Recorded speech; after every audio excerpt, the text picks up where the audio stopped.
repito, es voluntario este aporte. Vamos a pasar al segundo tema entonces, que es el Jesús Salvador, el perdón.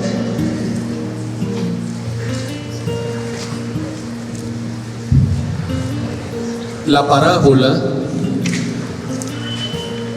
del Padre Misericordioso, si ustedes la han leído, es una parábola inconclusa,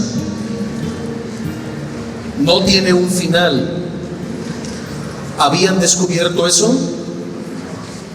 San Lucas, cuando la escribe, ungido por el Espíritu Santo, no la concluyó.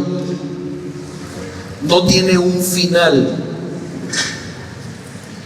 ¿Por qué no tiene un final esta parábola? Porque el hijo mayor no se sabe si entró o no a la casa del padre. El padre es el que sale a buscarlo y tratar de convencerlo de que entre y reciba al hermano menor y hagan fiesta juntos. Pero la parábola ya no nos dice más. Ya no supimos si el hijo mayor entró o no entró. ¿Saben por qué es una parábola inconclusa? Porque el objetivo de esta parábola es que tú le des la conclusión. Eres tú el que le debe dar la conclusión. Va a depender de ti que el hijo mayor entre o quede fuera. Y si tú tienes el corazón del Padre, entonces el hijo mayor sí entró, perdonó a su hermano, lo abrazó y lo amó. Pero si no tienes el corazón del Padre, el hijo permanecerá fuera, perdido en el resentimiento, y no entra en la comunión del amor del Padre ni recibe a su hermano. Entonces esta parábola tú le darás el final si es que tienes el corazón del Padre. San Pablo, en el capítulo 8, tome nota de la carta a los Romanos. El capítulo 8 es el capítulo del Espíritu Santo. San Pablo nos habla del Espíritu Santo, pero al final del capítulo 8, en el verso 31 y siguientes, nos habla del amor de Dios, que es el Espíritu Santo. Pero escuchen con qué belleza nos habla hoy el Espíritu Santo. ¿Qué más podemos añadir? Si Dios está con nosotros, ¿quién estará contra nosotros? Si Dios está con nosotros, ¿quién podrá estar en nuestra contra?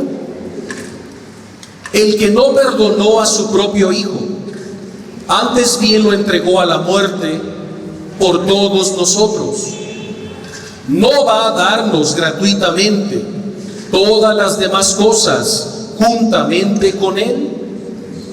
¿Quién acusará a los elegidos de Dios si Dios es el que salva?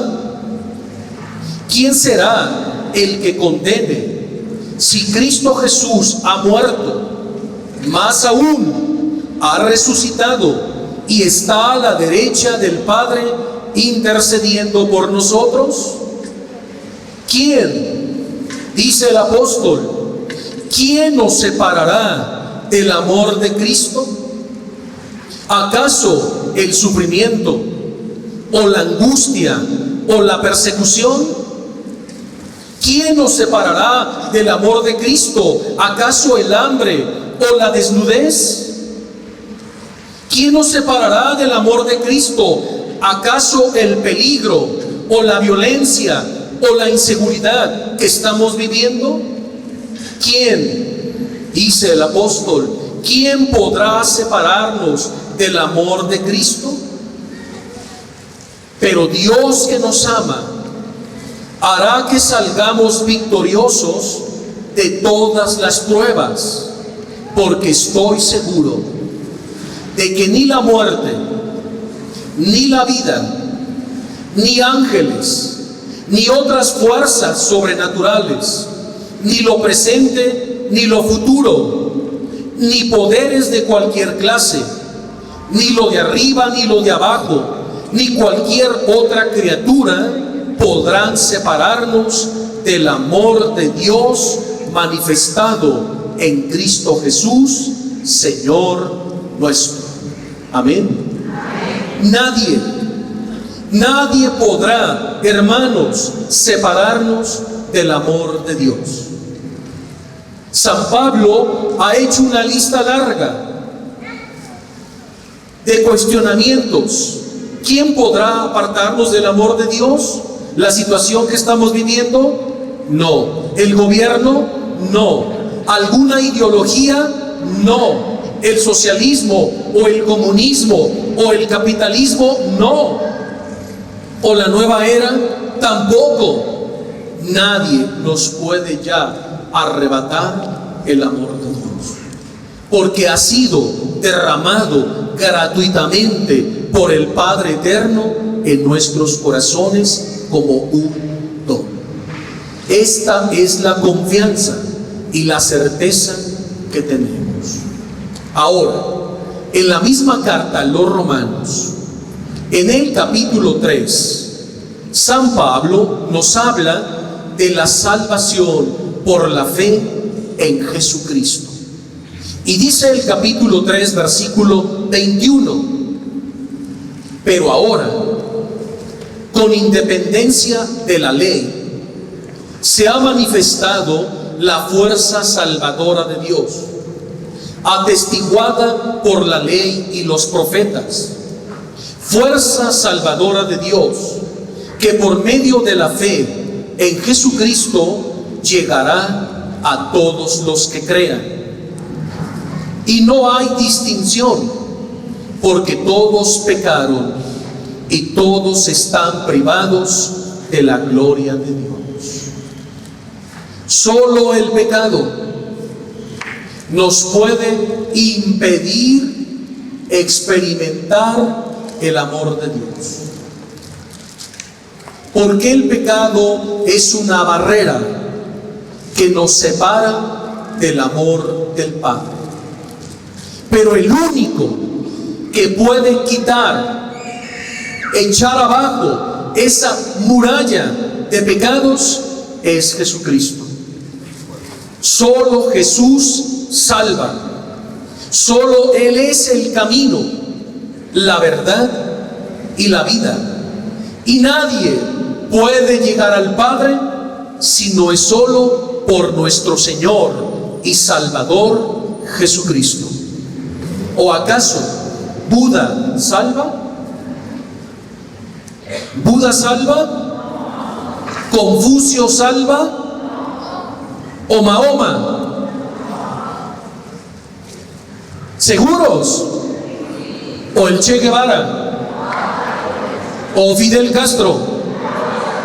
¿O Hugo Chávez? ¿O Donald Trump? Solo Jesús salva. Solo Jesús salva. ¿O acaso tu maestro gurú? ¿O tu maestro chamán? ¿O tu maestro yogi? ¿O tu maestro de Reiki? ¿O tu maestro de constelaciones familiares? ¿Sí salvan esos maestros? No. ¿O ustedes acuden a los chamanes? ¿O a los rosacruces? ¿O a los espiritistas? ¿O a los invocadores de muertos? ¿O ustedes van a que les lean la baraja o el tarot? ¿O les pasen el cuarzo? ¿O les adivinen con la lectura de la mano, el café o la baraja el futuro al margen de Dios? Hoy muchos hermanos se han apartado del camino de la salvación y han adoptado nuevos maestros en sus vidas. ¿Cuántos toman como un guía, como un maestro de espiritualidad a un maestro yogi? O a un maestro chamán o gurú, o a un brujo, o a un adivino, o a un hechicero, o a un maestro de energías, o esotérico, o de la nueva era, y otros a un satanista. Hoy se vive mucha confusión. ¿O ustedes creen que poniendo la mente en blanco y alcanzando el nirvana seremos salvos? ¿Sí o no? ¿O invocando al dios Shiva o a la diosa Parvati a través del yoga? ¿O van a ir a que les hagan una sesión de Feng Shui para que se ordenen las energías positivas en tu casa o en tu oficina o en tu trabajo? ¿O vas a ir con el psicólogo a que te haga una constelación familiar o te lea la carta astral? De ninguna manera. O somos de Cristo o estamos contra Cristo. Solo Jesús salva. Solo Él es el camino, la verdad y la vida. Nadie va al Padre si no es por Él. ¿O vamos a practicar las tendencias de la nueva era? ¿Les gusta la nueva era? ¿O Maitreya es su redentor? ¿O Lenin? ¿O Carlos Marx? ¿Cuántos falsos maestros en la historia que se presentan como Mesías salvadores? No nos debemos dejar engañar, hermanos. Solo Jesús es el camino, la verdad y la vida. Él es la resurrección. Él es el buen pastor. Él es el pan vivo bajado del cielo. Él es la puerta de las ovejas. Él es la luz de los hombres. No existe otro camino. Solo Jesús es el Mesías, Redentor, prometido en el Antiguo Testamento, anunciado en el Evangelio. Por eso lean el Evangelio, compenétrense del Evangelio, imprégnense del Evangelio, para que nadie les predique un Cristo diferente al que nos revela el Evangelio. Amén. No lo permitas, porque hay muchos falsos cristos presentados por falsos maestros. ¿Y cómo vas a saber cuál es el Cristo bueno si no tienes el fundamento del Evangelio? El Evangelio te dará el discernimiento, la luz, la certeza, el conocimiento, para que no aceptes falsos cristos.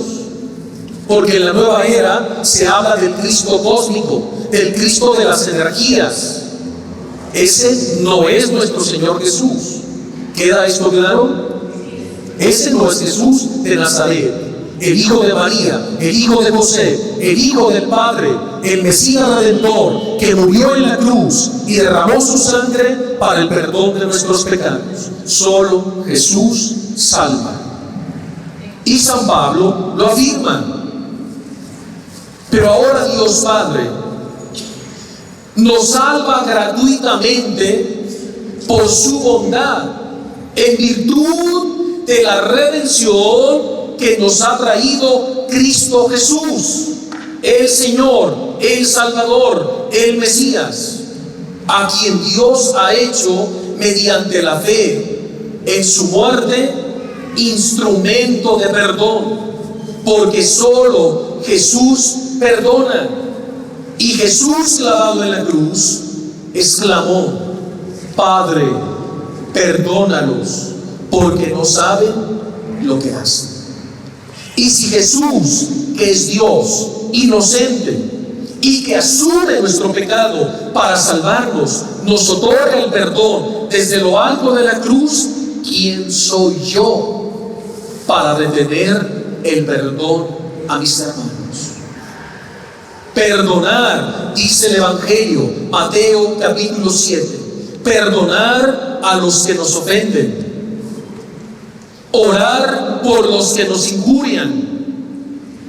No retengas para nadie el perdón, porque Dios es un Dios de perdón, es un Dios de amor, es un Dios de misericordia, y su perdón se ha manifestado en Cristo Jesús, Señor nuestro.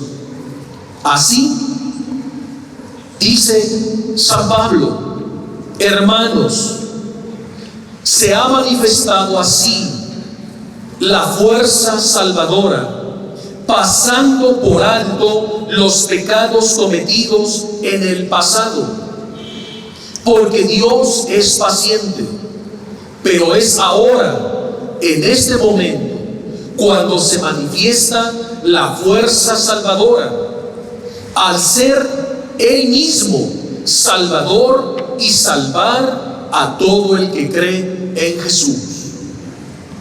¿Aceptan y reconocen a Jesucristo como su Salvador? ¿Lo aceptan como su Mesías? ¿Creen que Jesús es el camino? ¿Creen que Jesús es la verdad? ¿Creen que Jesús es la vida? ¿Hay otro maestro fuera de Jesús? ¿Hay otro redentor? Solo Jesús salva. Solo Jesús salva. Punto. Solo Él, nadie más. Que el mundo no te presente otros mesías, porque no hay. Solo el Señor, el Hijo enviado por el Padre. Así que la fuerza salvadora de Dios se manifiesta en Cristo Jesús, Señor nuestro. Por eso estoy convencido, dice el apóstol, que el hombre obtiene la salvación por la fe y no por la ley, sino por la fe en Cristo Jesús, que nos amó y se entregó hasta dar su vida por nosotros en la cruz. En el capítulo 5 de la misma carta a los Romanos, San Pablo nos habla de los frutos de la salvación. Escuchemos: así pues, hermanos queridos, mediante la fe estamos recibiendo la salvación y vivimos en paz con Dios por medio de nuestro Señor Jesucristo. Por la fe en Cristo hemos llegado a obtener esta situación de gracia, en la que vivimos y de la que nos sentimos orgullosos, esperando participar de la gloria de nuestro Padre, de esa gloria del Padre que es su amor en nosotros, el amor que Cristo, al redimirnos, al salvarnos, al perdonarnos, nos ha manifestado, el rostro amoroso de nuestro Padre, como el Padre de la parábola, que abraza al Hijo, que no lo juzga, que lo perdona, que lo restaura, que le da vida nueva, que lo estrecha en su vientre, en su pecho, y le da un nuevo nacimiento de amor, porque Dios es amor. En Israel, el pueblo judío cree en Dios, en nuestro Padre, en el único Dios. No aceptan a Jesús todavía, pero hay comunidades judías en Israel que ya han aceptado a Jesucristo como el Mesías y están trabajando fuertemente en la evangelización de otras familias judías con extraordinarios resultados. Y cada día, cada año, es más y mayor el número de familias judías del judaísmo que eran practicantes, que ahora ya creen en Jesucristo y se han hecho bautizar, hombres, mujeres y niños. ¿Sabían esto? Allá en Tierra Santa. Y se les llaman judíos mesiánicos, porque ya aceptaron a Jesús como su maestro, como su salvador, como su vida, como su Mesías. y ahora leen el Evangelio y predican a Jesucristo. Y muchos de esos judíos son amigos y trabajan muy fuerte en la evangelización, en colaboración con los padres franciscanos, que son los custodios principales de los lugares santos. Y andan evangelizando entre los judíos y entre los musulmanes. Y tanto judíos y musulmanes se están convirtiendo. Poco a poco va creciendo la comunidad mesiánica. Pero también son muy atacados y perseguidos y despreciados. Pero a ellos no les importa, porque están convencidos que Jesucristo es el camino, la verdad y la vida, y que nadie puede llegar al Padre Celestial si no es por Jesucristo. Por eso ellos no se cansan de predicar el Evangelio. Pero también tengo muchos amigos judíos y musulmanes. Pero trabajamos en colaboración con ellos, guiando las peregrinaciones y los retiros por Tierra Santa, con un sumo respeto y cuidado. Pero a ellos les cuestiona nuestra fe, les llama la atención, les gusta, les enamora. ¿Cómo amamos a Jesús? ¿Cómo amamos a la Virgen? Los sacramentos, la Eucaristía, la palabra de Dios, y cómo la predicamos y la vivimos, y cómo rezamos el rosario, les llama la atención. Y como no queriendo la palabra, que es Cristo, de tanto escucharla, se van cuestionando. Les empieza a gustar, empiezan a comparar con una fe del Antiguo Testamento. Porque los judíos que todavía no han abrazado la fe, pero que están en proceso, todavía conciben un Dios impersonal, un Dios lejano, un Dios justiciero, un Dios vengativo, un Dios violento, un Dios de guerra. Ellos así ven a Dios lejano, como los dioses del Olimpo, como los veían los griegos. A ellos, ni los musulmanes, ni los judíos, siempre que se dirigen a Dios, no le pueden llamar papá. ¿Sabían eso? En su lenguaje no existe el llamarle a Dios Padre, porque no lo ven como un Padre, solo como un Dios, pero no como un Padre. Y Jesús, ¿cómo nos enseñó a llamarle a Dios? Abba, Abba, que significa papito. Imagínate, con ternura, con dulzura. Abba es una palabra hebrea que es propia del lenguaje de los niños. Y yo veo y escucho a los niños judíos, cuando llegan sus papás, salen corriendo y le gritan Abba, y se le avientan y lo abrazan, porque es parte de su lenguaje de ellos.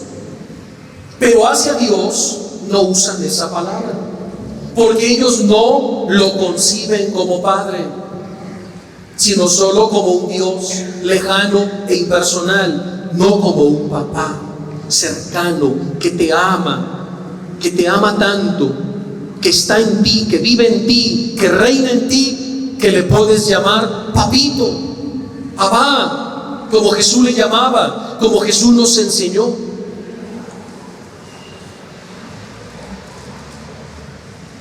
Y era cumpleaños de uno de los guías judíos. Entonces lo empecé a felicitar y le empecé a hablar de Dios como Padre. Y entre más le hablaba yo a este hermano judío y le mostraba cuánto lo amaba el Padre Celestial, que comenzó a llorar. Y me decía, de verdad, ¿es mi Padre? ¿Y le puedo llamar Padre? y le digo, tú tienes 3 hijos. Tú tienes 3 hijos. ¿Y los reconoces como hijos? Sí. ¿Y los amas con todo mi corazón? ¿Y qué sientes cada día cuando llegas del trabajo y tus niños te saltan corriendo y te dicen, Abba? Es lo mejor. Me vuelvo en ellos, me inclino, los beso, los abrazo, jugamos, me tiro al piso. Ellos me siguen diciendo Abba. ¿Y qué significa Abba en español? Pues papito. ¿Y cómo te sientes cuando te dicen papito? ¿No te hacen sentir el papá más amado y orgulloso? ¿Y no les correspondes? Sí. ¿Y ellos te siguen correspondiendo? ¿O tú los regañas y les prohíbes que te llamen Abba? No, me dan vida. Ahora dirige eso hacia Dios. Ahí comenzó a llorar más fuerte. Entonces también a Dios lo puedo llamar Abba. Es mi papito, es mi papá, como mis hijos me llaman a mí. Comenzó a llorar más fuerte, pero como había gente del grupo, le dio pena. Entonces lo abracé y nos fuimos un poco hacia allá, porque yo vi que el amor de Dios lo estaba tocando. Estaba descubriendo el rostro del Padre. Se me abraza tan fuerte llorando y me dice, te voy a decir una cosa. En toda mi vida que he ido a la sinagoga todos los sábados con mi esposa y mis hijos, ningún rabino, ningún maestro en Israel nos enseña el amor del Padre. Nadie nos enseña a llamarle papá ni Abba. Pero yo lo escucho en ustedes, cómo se dirigen, con qué amor rezan el Padre nuestro. Y nosotros no les unimos, lo rezamos adentro, porque nos da vergüenza, porque nos lo prohíben los rabinos. Pero ahora que yo soy papá y tengo hijos, entiendo lo que es la paternidad. Y yo me sentiría terrible si mis hijos no me llamaran papá y no me reconocieran como papá. Ahora entiendes cómo se siente Dios y cuánto te ama. ¿Ven que no están lejos del amor de Dios?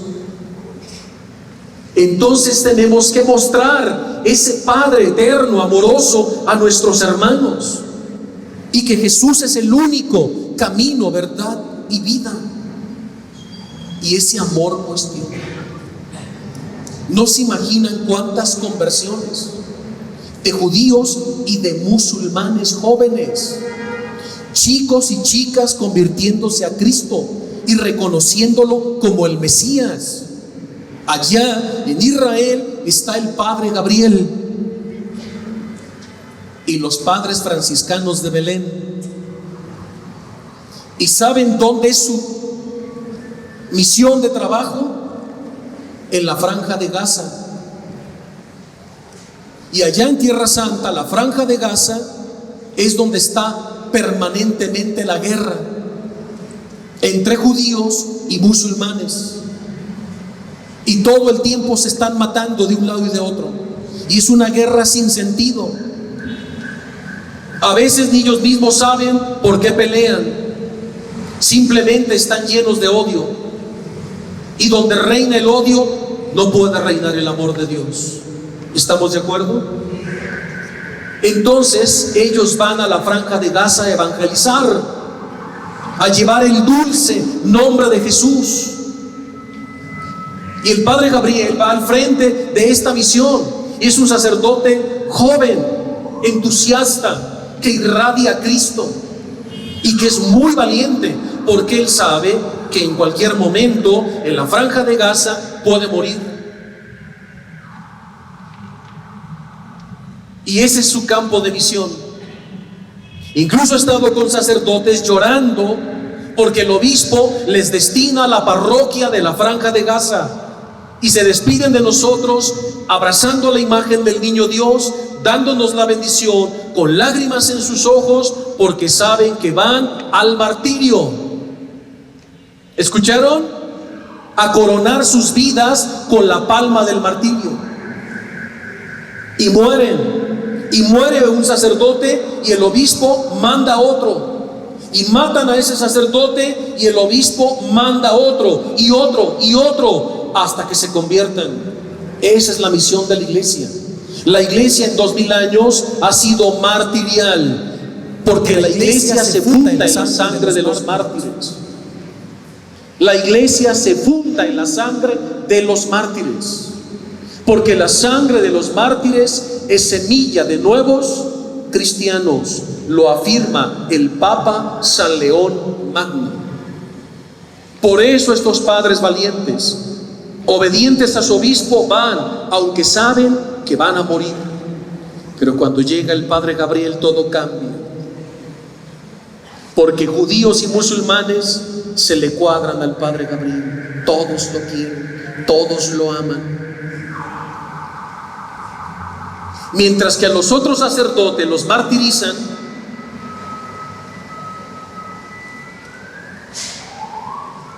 el padre Gabriel, cada vez que va a la franja de Gaza, va llorando y se rehúsa. No quiere ir a la franja de Gaza. ¿Saben por qué? Porque él ya sabe lo que va a ocurrir. Él entra como en su propia casa y sale como en su propia casa. Pero en cuanto lo ven, los jóvenes, las chicas y los chicos musulmanes entre 14 y 25 años se le juntan como abejas al panal y no se le separan.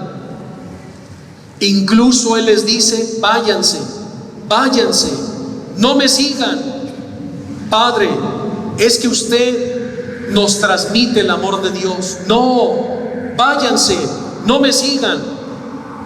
El padre no quiere que lo sigan, le duele que lo sigan, los quisiera correr y no puede. Y entre más el padre los corre y los distancia, más se le unen. ¿Y sabes por qué los corre y no quiere que los sigan ni que los reciban? Porque esa tarde esos muchachos musulmanes, esos adolescentes y jóvenes, le estarán pidiendo el bautismo.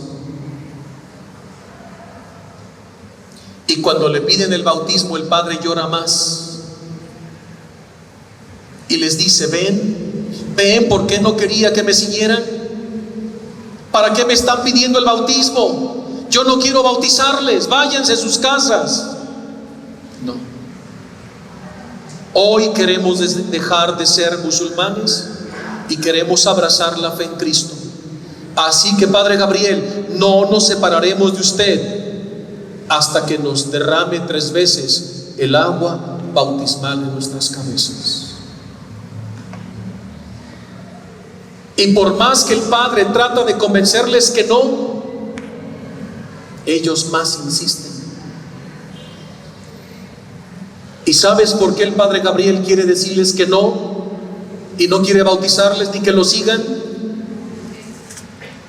Porque esa noche,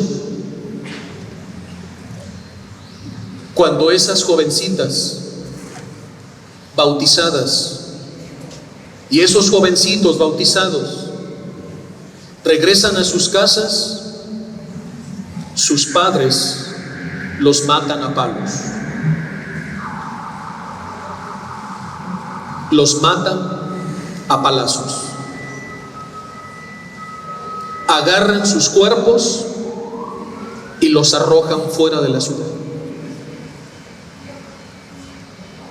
Y luego le llaman al padre Gabriel y le dicen: venga a recoger a todos sus hijos espirituales. ¿Y saben lo que sufre ese sacerdote? Y el padre, llorando, nos lo cuenta: tengo que ir a levantar los cuerpecitos de uno por uno, desfigurados, destrozados, para darles santa sepultura. Esa es mi vida. Por más que le pido a Jesús que me retire de la franja de Gaza, más me manda. Y le digo: Señor, ¿cuántos mártires más quieres? Porque esos jóvenes esa noche mueren mártires por Cristo. ¿Sabían esto? Esto nunca lo vas a escuchar en los medios de comunicación. Eso no sale para el mundo. Eso se queda ahí. Solo Él lo puede contar de viva voz. No se imaginan la cantidad de sacerdotes del mundo que van a Belén a escuchar al Padre Gabriel. Porque ni siquiera Él lo provoca. Él no quiere. Porque dice: no se imaginan el dolor que siento cada noche al estar recogiendo los cuerpos y ver cómo los destrozan. Y muchos de sus hermanos que vieron cómo sus papás, mamá y papá, apalearon a su hijo hasta la muerte, ellos salen y me buscan y me dicen: yo también quiero morir por Cristo. ¿Cómo puedo detener eso? Si yo no lo provoco, es Dios el que lo provoca. Porque estoy convencido que toda esa sangre de esos niños, niñas, jóvenes que están derramando su sangre por Cristo en la franja de Gaza, dejando el judaísmo o dejando a los musulmanes para hacerse cristianos, algo bueno va a surgir. ¿No lo creen? Son los misterios de Dios, son los planes del amor de Dios. Ellos se convencen que solo Jesús salva con solo ver la figura del sacerdote.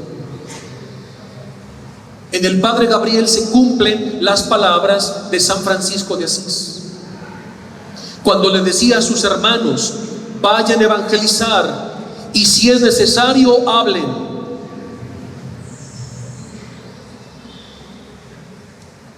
Vayan a evangelizar, vayan a predicar el evangelio y si es necesario hablen.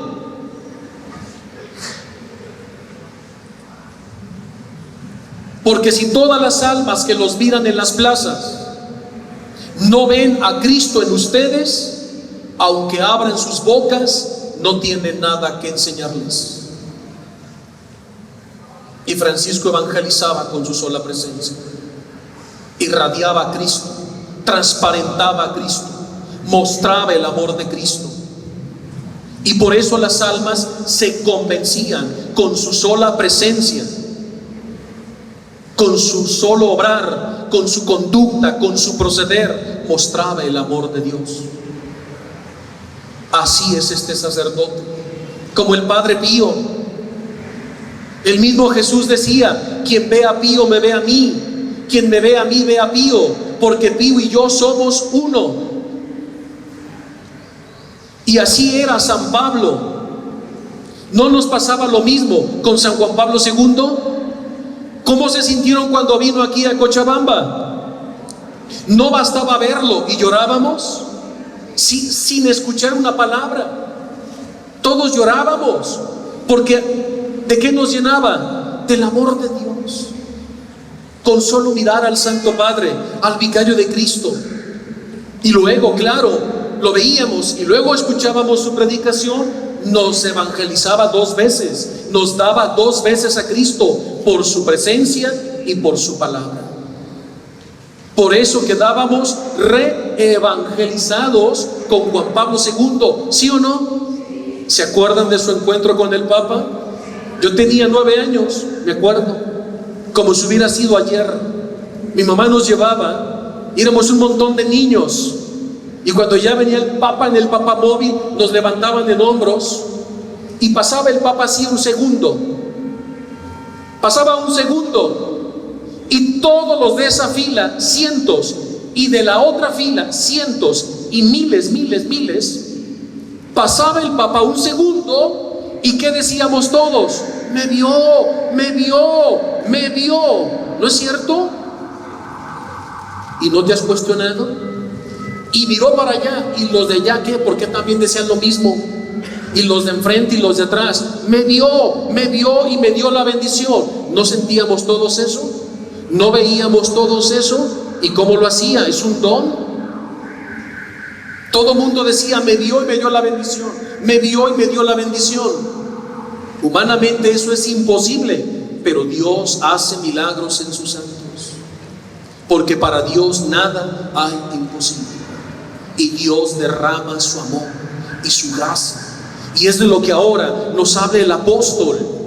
Dice que estábamos muertos a causa de nuestros pecados, pero gracias a la fe, que también es un don de Dios y que hablaremos de ella más tarde, estamos recibiendo la salvación, y por eso en Cristo podemos vivir en paz, porque Él es nuestra paz. Por medio de nuestro Señor, el Padre nos reconcilió. Por la fe en Cristo hemos llegado a obtener esta situación de gracia, de perdón, de vida. Y no solo esto, atención, sino que hasta de los sufrimientos, dice el apóstol, nos sentimos orgullosos. ¿Por qué San Pablo se siente orgulloso de los sufrimientos, de las tribulaciones, de las persecuciones, de los azotes, de las cárceles, de las enfermedades? Porque nuestras privaciones, nuestros sufrimientos, unidos a los de Jesús, son redentores. A ver, ¿por medio de qué Jesús nos salvó? ¿Por medio de qué nos salvó Jesús? Por medio de sus sufrimientos. Por sus sufrimientos, por sus llagas, por sus azotes, por sus caídas, por su coronación de espinas, por su crucifixión, por los desprecios, por las injurias, por los golpes, por los escupitajos que recibió, por todas las penas morales, por todas las penas espirituales y por todas las penas físicas, fuimos salvados. O díganme por qué otra forma fuimos salvados. ¿Fuimos salvados por los sufrimientos de Cristo? ¿Fuimos salvados por sus llagas? ¿Fuimos perdonados por su sangre que derramó por sus heridas? ¿Y le dolió a Jesús? ¿Sentía en su carne? ¿Sufría o no sufría? ¿Y lloraba? Y si caía le dolía, y la cruz se le hundía en el hombro izquierdo y le formaba una llaga, y le dolieron los flagelos. ¿Y cuántos flagelos le dieron? 5,435 flagelos. 5,435 flagelos.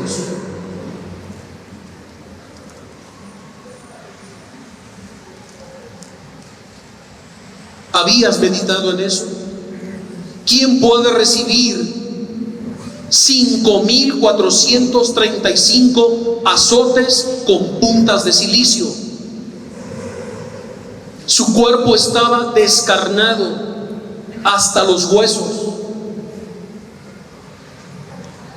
No solo caía la sangre en el pretorio, caían pedazos de sangre de Jesús y de carne, desgarrado, no solo de su espalda, de su pecho, de sus piernas, de sus tobillos, de su cuello, de su cabeza, de sus hombros. La flagelación era por atrás y por delante.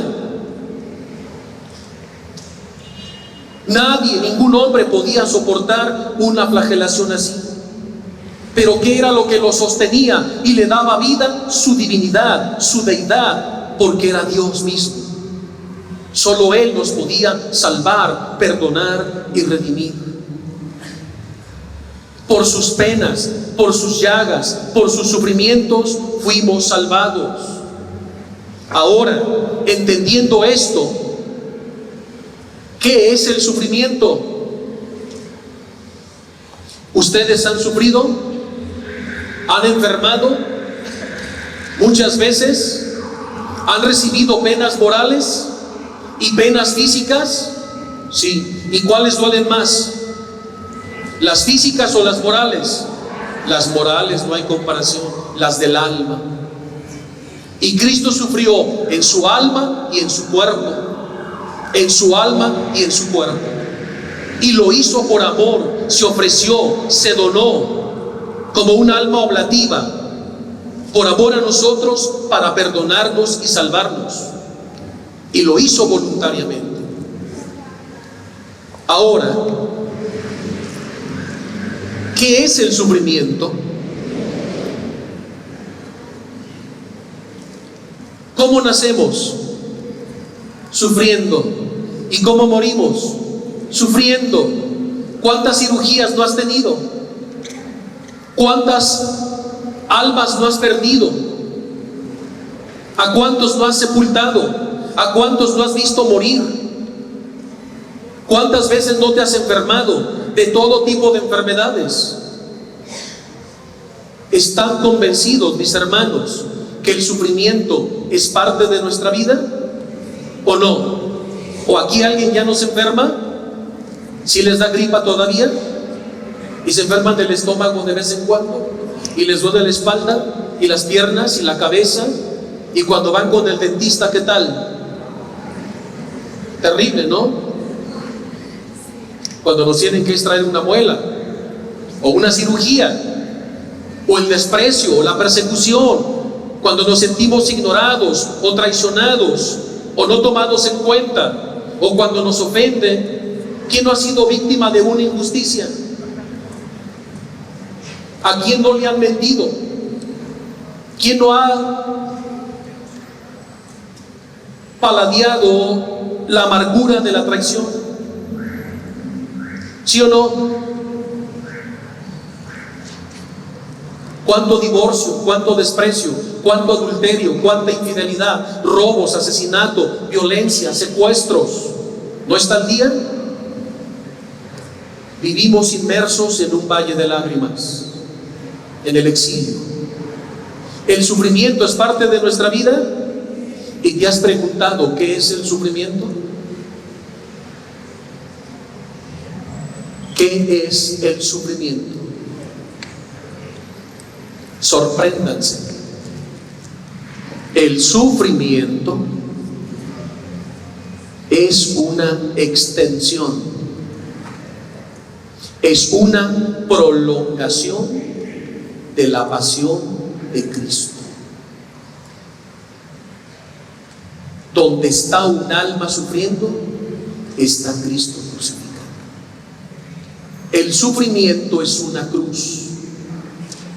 El sufrimiento es una cruz que adopta muchos rostros. Y ese sufrimiento, que es una cruz, puede ser desempleo, puede ser la pérdida de un ser querido, puede ser una enfermedad incurable, desprecios, injusticias, robos, fraudes, problemas económicos, problemas con un hijo, problemas en el matrimonio, soledad, angustia, tristeza. ¿Qué es eso? Cruces. Y donde está una cruz, está Cristo crucificado. Donde hay una cruz, está Cristo crucificado. Por eso, cada vez que enfermes, debes decir: gracias, Jesús, porque me estás visitando, porque me estás haciendo partícipe de tu pasión, de tus llagas, de tus sufrimientos, de las penas de tu alma y de tu cuerpo, porque me estás eligiendo para ser otro Cristo vivo sobre la faz de la tierra. ¿Qué son los mártires? Otros Cristos que están derramando su sangre por amor a la iglesia y por nuestra libertad religiosa. Donde está un enfermo, ¿quién está? Jesús. Donde está un preso, ¿quién está? Jesús. Donde está un pobre desvalido, ¿quién está? Jesús. Él mismo lo dice en Mateo: porque estuve enfermo y fuiste a visitarme. ¿No lo dice? Porque tuve sed y me diste de beber. Porque estuve en la cárcel. Jesús en la cárcel, sí. Jesús en el hospital, sí. Jesús en el pobre, sí. Jesús en el desnudo, Jesús en el desvalido. ¿Cuánto habéis hecho con estos hijos míos? A mí me lo habéis hecho. ¿Lo dice o no el Evangelio? Entonces, ¿qué es el sufrimiento? Es una extensión de la pasión de Cristo en el alma que sufre. Es Jesús que te está eligiendo para que bebas una gotita del cáliz de su pasión. Entonces, si mi hija cae enferma, ¿qué debo decir? Gracias, Jesús, porque me estás visitando en la enfermedad de mi hija y me eliges como un cirineo para cuidarte a través de ella, para amarte a través de ella. Y si cae tu esposo enfermo, ¿qué debes decir? Gracias, Jesús, porque me estás visitando en la enfermedad de mi esposo. ¿Ya entendieron el valor del sufrimiento en Cristo? ¿Qué es el sufrimiento? Una cruz de salvación, una cruz de redención. ¿Qué es el sufrimiento? Jesús padeciendo en nosotros de nuevo su pasión. ¿Tú crees que ya terminó la pasión de Cristo? No. San Pablo dice que mientras haya pecado en el mundo, Cristo sigue crucificado en la cruz. Y el autor de la carta a los Hebreos dice que mientras haya almas pecando sobre la faz de la tierra, es Cristo que sigue sufriendo su pasión. Y San Pablo dice, cada vez que tú pecas, vuelves a clavar a Cristo en la cruz. La pasión no duró 24 horas. La pasión dura hasta la consumación de los siglos, hasta que retorne Cristo en su parusía, en su segunda venida, y retorne a juzgar a vivos y muertos. Ahí terminará la pasión del Señor. Pero mientras haya almas que salvar, Cristo necesita de ti como instrumento, y necesita tu cuerpo, y necesita tu alma, y por eso te participa de esas penas y privaciones a través de las cuales Él te elige para que le ayudes a salvar almas. Por eso fundo mi enfermedad a tu pasión para que adquiera méritos redentores. Uno mi cruz a la cruz de Jesús para que sea salvación para mis hermanos. No se confundan, el sufrimiento sin Jesús no sirve de nada. Hasta te puede condenar. Pero el sufrimiento unido a Cristo en su pasión, ¿en qué se convierte? En salvación, redención, perdón. ¿Y quién es el primero en recibir los efectos de la redención? El enfermo. Es el primer salvado, es el primer redimido. Porque la cruz purifica, la enfermedad purifica. Es Cristo que te está purificando, redimiendo, salvando, santificando y divinizando. Bendita enfermedad, benditas privaciones. Entonces, ¿es Jesús sufriendo en mí? ¿Es Jesús sufriendo en mí? ¿Es Jesús sufriendo en ti? Porque somos su cuerpo. ¿Qué es la iglesia? ¿Qué es la iglesia? Cuerpo místico de Cristo. Somos el cuerpo de Jesús. El cuerpo de Jesús no solo es la hostia santa, es la hostia sacramental. Y Jesús está en esencia, presencia y potencia, pero también está en ti, porque eres templo vivo del Espíritu Santo. Y tú eres la razón de la Eucaristía, y tú eres la razón de los sacramentos. Tú eres la iglesia, tú eres el Hijo. Y Jesús vive en ti, y sufre en ti, llora en ti, padece en ti, abraza su cruz y la besa en ti. Ya les cambió la visión del sufrimiento y la enfermedad. Bienaventurados los enfermos, porque Cristo crucificado está en ti. Y cada vez que vas al enfermo a socorrerlo, a ayudarlo, a cuidarlo, ¿a quién estás amando y cuidando? A Jesús en el enfermo. El enfermo, el desvalido, el perseguido, el pobre, el que está en la cárcel, son encuentros con Cristo. Son encuentros con Cristo. No solamente me encuentro con Jesús en la comunión eucarística, no solamente me encuentro con Jesús en el Evangelio, me encuentro con Jesús en mi prójimo, en mi hermano, porque Jesús vive, habita, reina, señorea en ti. ¿Queda esto claro? Por sus llagas, por sus sufrimientos hemos sido salvados.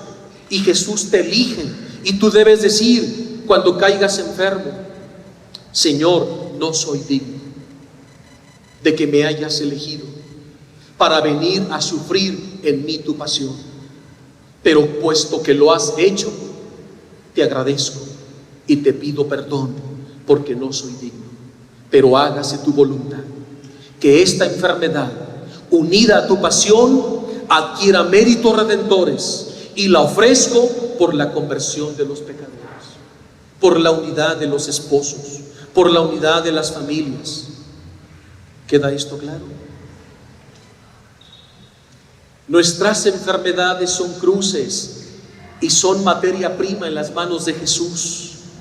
Son materia prima en las manos de Jesús, porque a través de esas cruces redentoras Él va a hacer milagros, y muchos se convertirán, y muchos se salvarán, y muchos recibirán el perdón. Después de escuchar esto, ¿no dan hasta ganas de enfermarse? ¿Sí o no? Señor, que vengan esas cruces. Ya no le tengo miedo a la cruz. ¿O le tienen miedo a la cruz? No, el Señor la rechazó. El Señor la despreció. ¿Qué hizo Jesús? Cuando flagelado y coronado en el pretorio, los soldados romanos le presentan su cruz pesada de 150 kilos que debe llevar en sus hombros hasta el Calvario, que está a 750 metros. ¿Qué hizo Jesús? ¿La rechazó? ¿La rehusó? ¿Maldijo? ¿Renegó? ¿Vociferó contra el Padre? ¿Por qué semejante cruz? ¿Qué hizo? Se abalanzó sobre ella, la abrazó y la besó, porque en esa cruz estás tú, estoy yo, estamos todos. Es a nosotros que en la cruz nos está amando, nos está perdonando, nos está liberando y nos está redimiendo. Bendita sea la cruz. La cruz sella a Dios en tu alma. Repito, la cruz sella a Dios en tu alma. A ver, repitan eso. La cruz sella a Dios en mi alma, graba a Dios en mi alma para vida eterna, para salvación, para el cielo. Por eso bendita las cruces. ¿Quién nos enseña a amar la cruz? El justo Job. Perdió a sus hijos. Era una cruz. ¿Y qué dijo? Dios me los dio, Dios me los quitó, bendito sea tu nombre. Y el demonio furioso. Y Dios le dice: ¿qué hubo? Ya ves que me ama sobre todas las cosas. ¿No le quitó todos sus bienes materiales? ¿Y qué dijo Job? Dios me los dio, Dios me los quitó, bendito sea su nombre.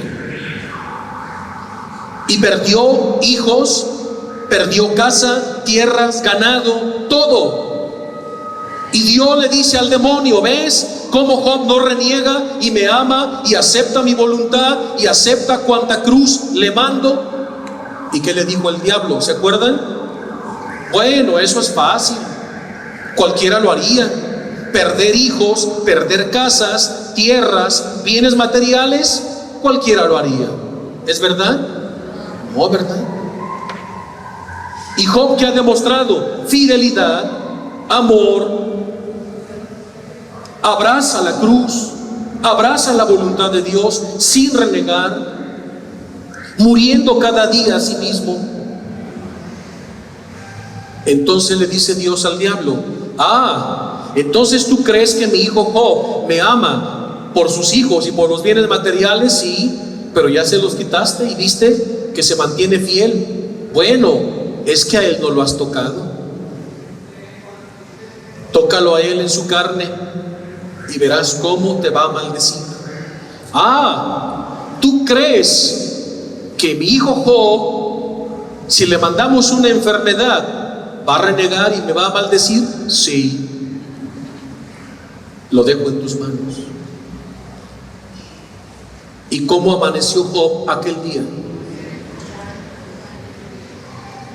¿Con qué? De la corona de la cabeza a la planta de los pies era una llaga en carne viva. Al punto que quedó en la calle como un pordiosero, y los perros llegaban y le lamían las llagas.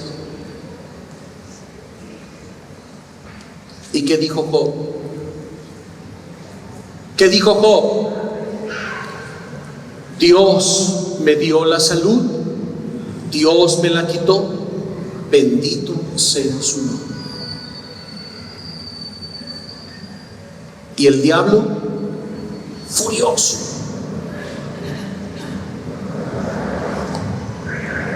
¿y qué le dijo Dios? ¿Ves? Míralo cómo está tirado en la calle como un pordiosero, hecho toda una llaga,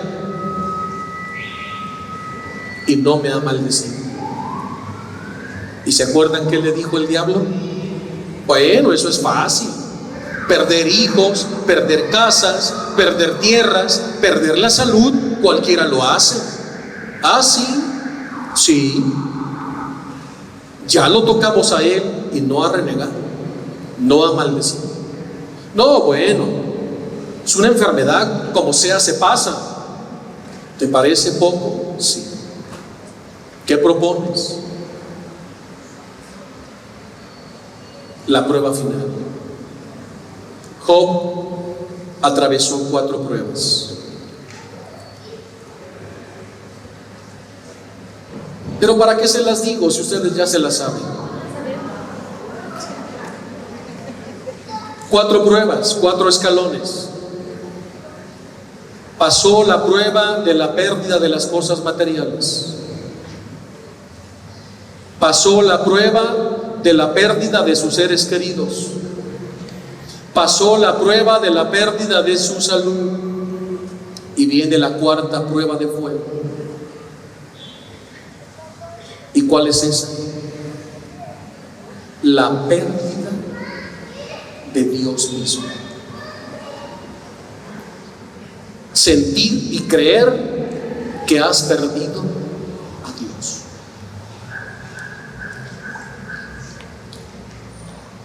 Entonces Job se convertirá en el ateo, en el sin Dios, en el sin fe. Lo que los místicos llaman la noche oscura de la fe, donde el alma experimenta, siente, advierte que ha perdido a Dios. Y solo quien pierde a Dios, solo quien pierde a Dios, díganlo, pues los condenados en el infierno. ¿Ellos ya perdieron a Dios? Sí, son almas irredentas, condenadas eternamente. Pues Job va a experimentar en su alma la pérdida de Dios, como alguien que yace en el infierno. Y el diablo le dice: verás que cuando sienta eso, te maldecirá en tu cara. Y Job, fiel, firme, amando a Dios en las 4 pruebas. Nunca renegó, no maldijo. Incluso se le acerca a la esposa y le dice: mira nada más cómo estás. Ya te viste en tu miseria, en tu pobreza, desvalido, enfermo, sin Dios, y tú que lo diste todo por Él, y mira cómo te encuentras. ¿Qué quieres que haga, mujer? Que maldigas a Dios y que te mueras, le dice su esposa. Me da la impresión de que no han leído el libro de Job en el Antiguo Testamento. Imagínate que llegue tu esposa y te diga eso. Lo único que debes hacer es que maldigas a Dios y que te mueras. Y Job la mira con amor, putrefacto en el suelo. Mujer, hablas como una necia. ¿Qué no has aprendido? Que debemos amar a Dios en las buenas y en las malas. Y si lo he amado en vida, lo amaré en muerte. Y lo amaré en salvación y lo amaré en condenación. Porque nadie ni nada podrá separarme del amor de Dios. El Padre externo mira a Satanás y le dice: ¿ya viste? El diablo menea la cabeza y dice: con este no se puede, y se va furioso. ¿Sí? Con este no se puede, me rindo. Porque Job asoció, unió sus 4 cruces, sus 4 pruebas a Dios. ¿Y tú a quién las unes?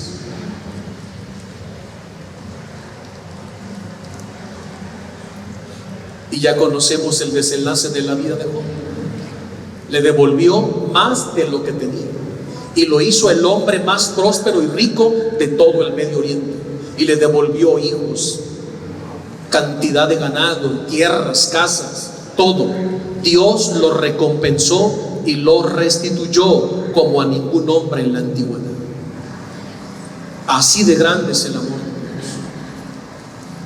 Así que cuando nos venga una cruz, porque la cruz es fruto de la salvación, porque en la cruz Cristo nos sigue salvando y perdonando. Amén. Sí, démosle un aplauso a la cruz de Cristo, a la gloriosa y bendita cruz de Jesús, que nos la hace partícipe, que no la participa, y bendito sea el Señor que no la participa.